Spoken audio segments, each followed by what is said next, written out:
Mayoral aspirant Attorney John Trinidad ng Tanawan City hangad ay isang malinis at mapayapang halalan sa 2025. Nalalapit na naman ang halalang pangnasyonal at lokal, kung kaya karamihan sa mga kakandidato ay abala na sa paghahanda at pagpaplano para sa kani-kanilang gagawing pangangampanya. Ngunit may ilan na mas inuuna ang pagtutok sa kanilang trabaho tulad ni Tanawan City Vice Mayor Attorney John Trinidad. Sa panayam kay Vice Mayor Trinidad ng Serbisyo Balita News Team, sinabi nito na lalaban siya para sa pagkaalkalde ng lungsod.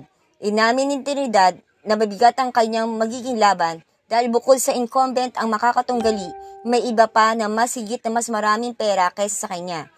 Ngunit ay niya, ang taong bayan pa din naman ang magbibigay ng kanilang hatol sa darating na halalan. Kung kaya, mas pinili niyang bigyan pansin at tumutok sa kanyang trabaho bilang ikalawang ama ng lungsod. Sinabi naman ni Vice Mayor Attorney John Trinidad na hindi siya tumitigil sa pag-iikot sa mga barangay simula nang siya ay malulok bilang ama ng sangguniang panglungsod.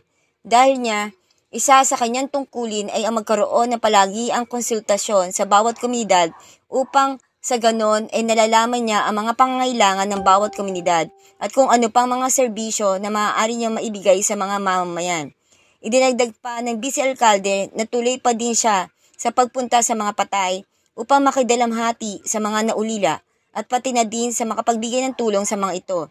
Sa ngayon, habang abala si Vice Mayor Attorney John Trinidad sa kanyang mga tungkulin, hangad naman ito na sana'y maging malinis at mapayapa ang darating na halalan sa taong 2025.